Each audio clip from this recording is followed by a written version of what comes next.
There is a moment in football that nobody is supposed to want. A point where winning becomes the wrong outcome, and losing becomes the smart play. For most of the 2026 World Cup, that idea stayed in the background, a quiet theory shared by analysts who study brackets more closely than goals. Then Group J reached its final round, and the theory walked straight onto the pitch.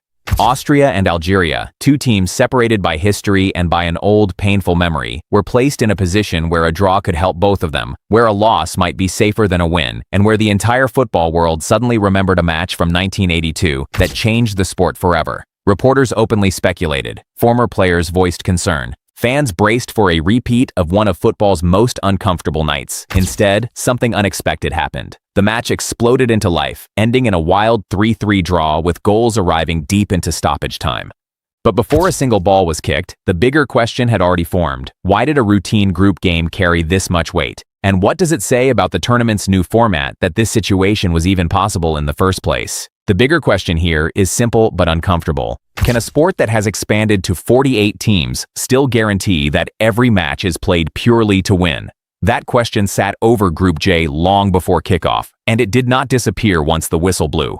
To understand why this match mattered so much, you have to go back 44 years, to a stadium in Gijon, Spain. In 1982, Algeria stunned the football world by defeating West Germany in their opening match, one of the greatest upsets the competition had ever seen. It should have set up a heroic run. Instead, in the final group game, West Germany faced Austria, knowing that a narrow German win would send both European nations through at Algeria's expense. After an early goal, both sides effectively stopped competing. The result stood, the rules at the time allowed it, but the reaction was immediate and furious. It became known as the Disgrace of Gijón, and it remains one of the most criticized passages of play in the tournament's history. That single match changed the sport's organizers permanently. Beginning with the very next World Cup, football's governing body ensured that final group matches would always kick off at the same time, removing the ability for one team to calculate a result based on what had already happened elsewhere. For decades, that fix worked. The simultaneous kickoff rule became one of the quieter, more effective pieces of football governance, a structural answer to a structural problem.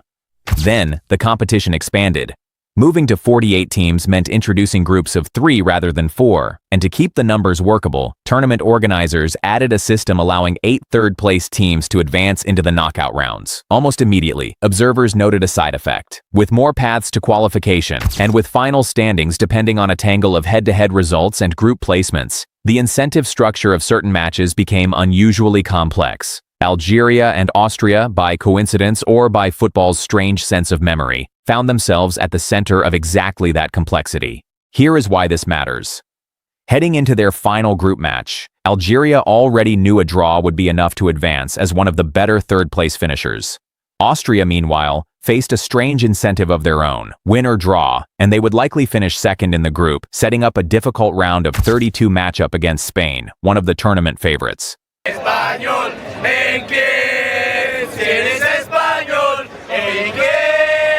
lose, and depending on other results elsewhere, they could instead slide through to a more manageable opponent.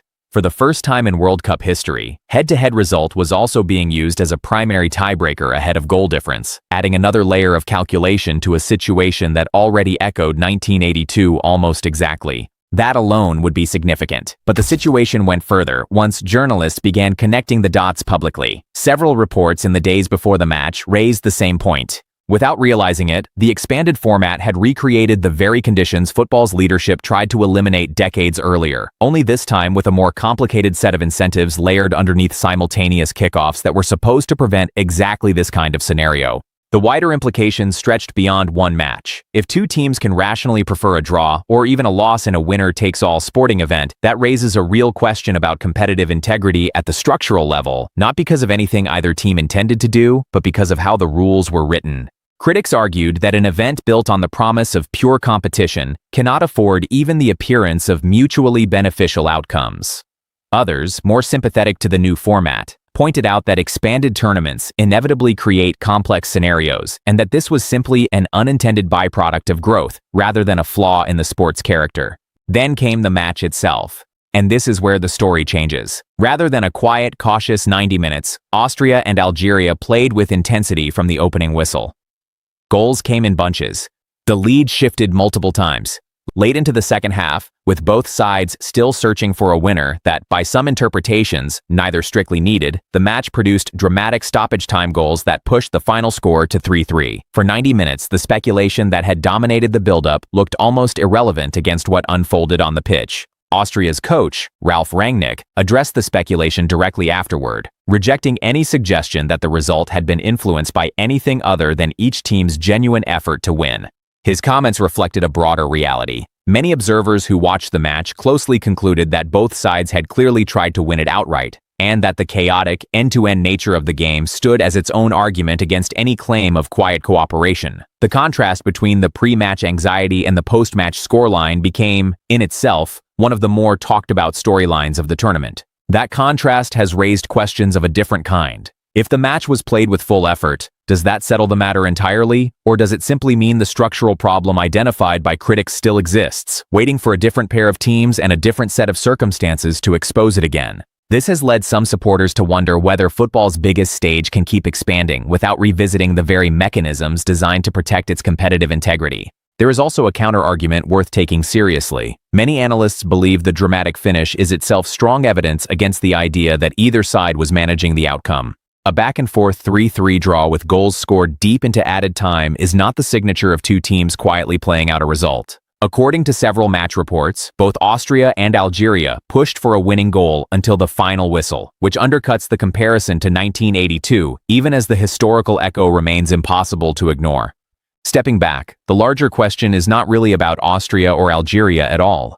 It is about whether tournament organizers can continue to expand the competition's size without quietly reopening old vulnerabilities. The expansion to 48 teams was framed as a way to bring more nations, more fans, and more stories into the world's largest sporting event. Few would argue against that ambition, but this situation illustrated that growth without careful structural review can create new versions of old problems, even when none of the people involved intend any wrongdoing. For Iran, watching from outside the knockout picture, the outcome of this single match decided their tournament fate, a reminder that the stakes here extended well past the two teams directly involved. For supporters of the institution itself, the situation became a test of whether the global event could navigate complexity without losing the trust that makes competitive sport meaningful in the first place.